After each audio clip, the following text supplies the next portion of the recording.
Think you're ready. Yes, everyone to get ready. Fine, we start. So I'm doing this for the purpose of education, empowerment. It has not been an easy thing to do to start with. I'll start by introducing myself once again. For those who already know me, this is Emily. We'll be going live for the purpose of energizing moms. Why moms? Is because they are the people that I chose to focus on very much. It's okay if you're not a mother to watch and share it with the mother that you know about. What kind of mothers am I targeting? I'm targeting mothers who either became parents when they were too young, they were put in that situation circumstantially, or they thought they made decisions, but things looked like they had not really been well calculated or thought through. In life, we given things that we go through. The things we go through are actually happening to us not because we've done anything wrong, but there's a way nature calculates and will put you in a certain place in a certain time, and things that can happen to you, they do happen for a reason. When I'm saying this because I got a very personal experience. When it comes to things that can happen, I think I've had the best, and I'm the best person to talk about, like, say everything. I've escaped death. I've escaped. I was a bad person. Why am I there in the first place? But you see, our movements are not supposed to be limited.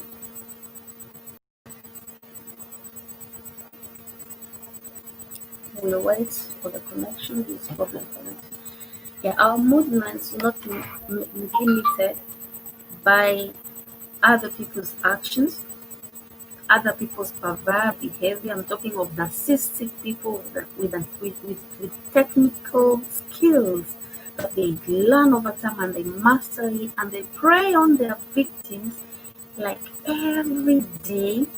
They live it, they plan, they scheme, they execute, and then they turn their victims into kind of people. And I know mothers also have.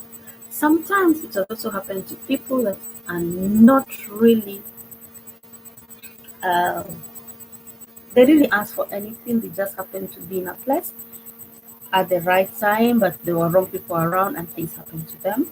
They suffer abuse. Abuse can be psychological, abuse can be physical, whereby you as a woman, you find yourself somewhere, someone just didn't get happy with the way you were dressed and they decided to really scorn you.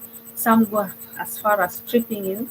I come from a country where we are in the balance between religion and norms in society that people may not even know how to behave when they're in public. When you're in this area, you have to think about these people before you walk, before you talk, before you do this. When you're in this area, ah, it's a free world. And the next minute, things change very, very fast. So it's kind of difficult. Women have been stripped in public.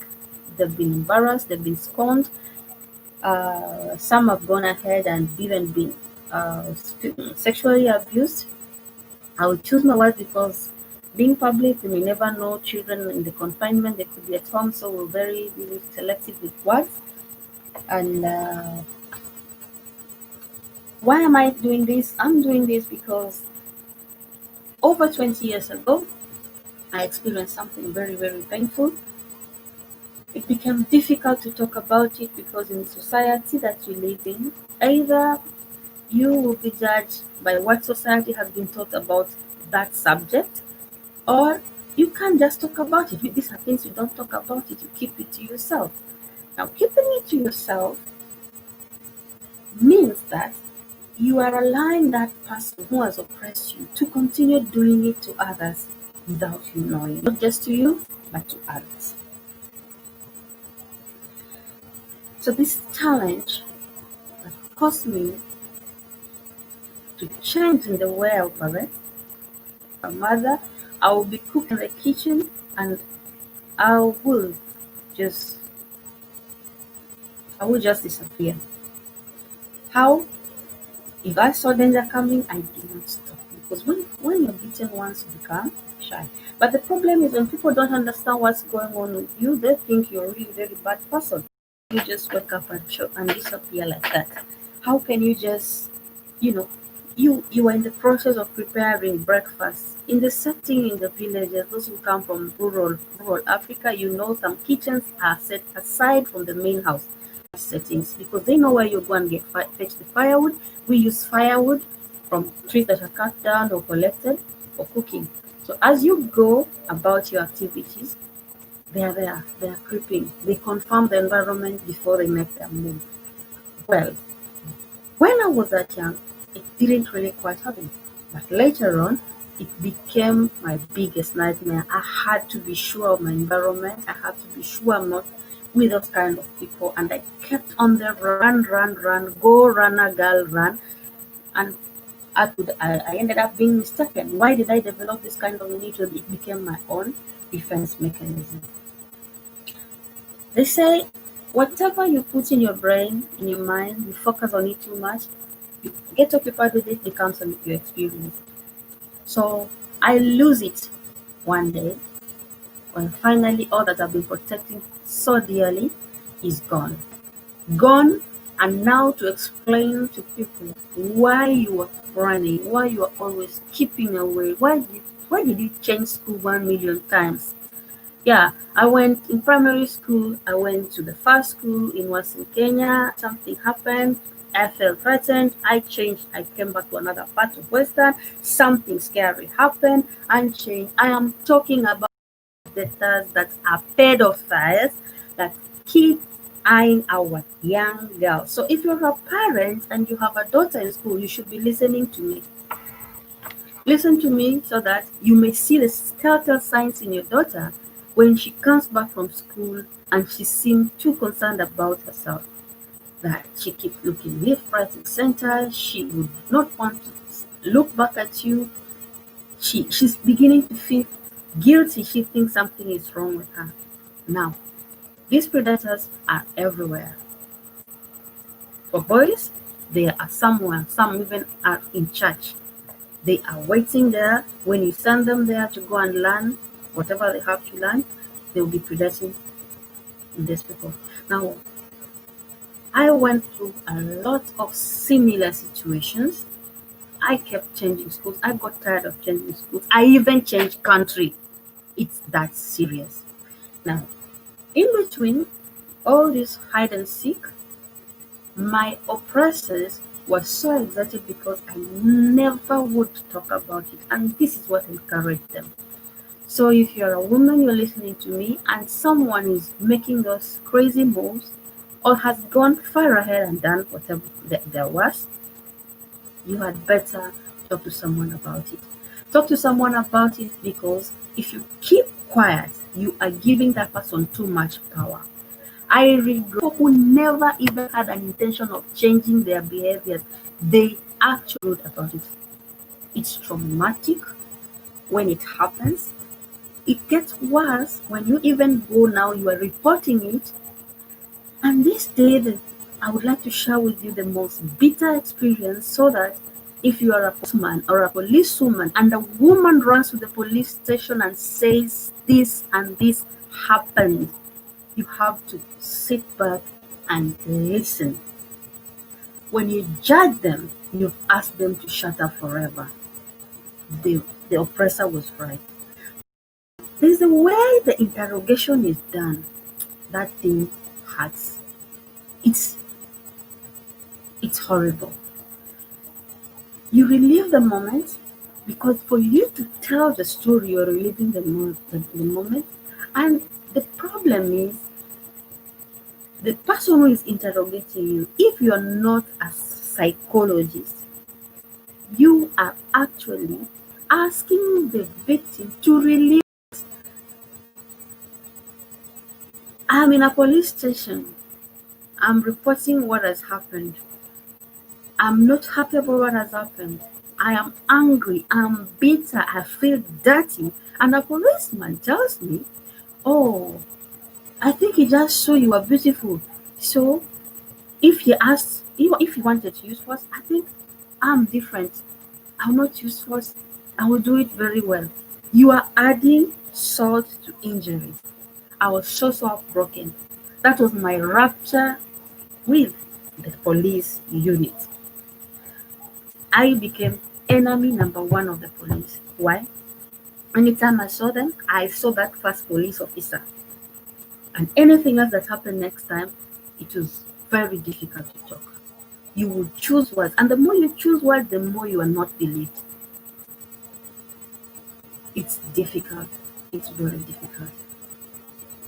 I know how many times I cried in darkness, but in public, I couldn't cry. I had to look strong. I had to look like nothing happened. I had to look like, well, put on that good face of a good person because these things happen to bad girls, you know? The bad part of all this is I was well dressed. Well dressed. What we call elegant dressing. You've covered it all, but it still happens to you. You know, that is that what you can't just forgive yourself. No makeup, nothing to attract this animal of a person. Yeah. And there they are trying all their best to justify. Now, this is a policeman trying to justify and say, why are you dressed in this and this? I, for protection purposes, because of running, I've given you my background, I had to put on an extra shot to be sure that finally when I think I got to, and there they go. No, you know, you can't talk about this because you're a woman. You will never get married.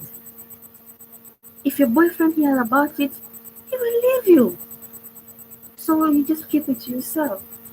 And what am I doing to the oppressor? I'm joining, they're joining him, and now I agree, and I join them, and we give him more power to continue doing it on and on and on and on. That is why I decided I will be working with women specifically who have been victims of these acts because I'm the only one to explain to you how it feels. And when you talk to me, I know how it is. Right in the internet, now there's a new wave that is coming where people will be asking even children to do obscene things. There's a way to destroy this kind of people. A few women are tough enough, they're going out, they're trying to get the predators in the internet. Give a big thumbs up for you. Keep doing it. But if you are there and you know that you know it happened to you, but you are not able to talk about it, you are not seeking help, you didn't report it, okay, fine. Be honest with yourself. It's time to heal. And it starts with denouncing that shameful act. When I did it correctly 7 years ago, I started living life again. I learned to trust. I was suspicious of everyone. And I learned also to forgive first myself for blaming myself for something that I had not done to myself. I blamed myself for years. I was different. To an extent, I got very bitter. And when you argue with me, and if that scene comes back to my head, I will go wild like a tigress. I was losing it. But I'm here today because I survived. I don't know about you, Mom Energizer. Brought to you by gogans. We'll be taking you step by step on exactly how to get out of that situation.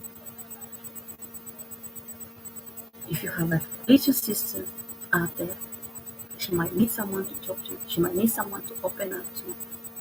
Some people, it gets too far happening. But I just want to leave you with this word. It's not your fault. You didn't do it to yourself. You are not badly dressed. The person who attacked you is a criminal. His animal nature is so strong and he needs help, and you can help him get help by denouncing him. And police officers, when a victim comes to you, don't play that game of did he not pay you enough? A prostitute never reports her business. So no such kind of interrogation. It hurts. It hurts so bad. Mothers, protect your daughters. There's someone living in that house. He is strange. He is weird. You know it. Protect your children. They're like this, they're like this. Even if you dress like a grandma, a papa is a papa. They will get you. So, until next time, I will be meeting you same place with more on how to get out of this uncouth environment that has been created for the victims to live in and now get away to get out. They are way out. Standing up, and it's starting out strong. Hello, this is Mama and helping you be who you ought to be. See you. Thank you. Boom.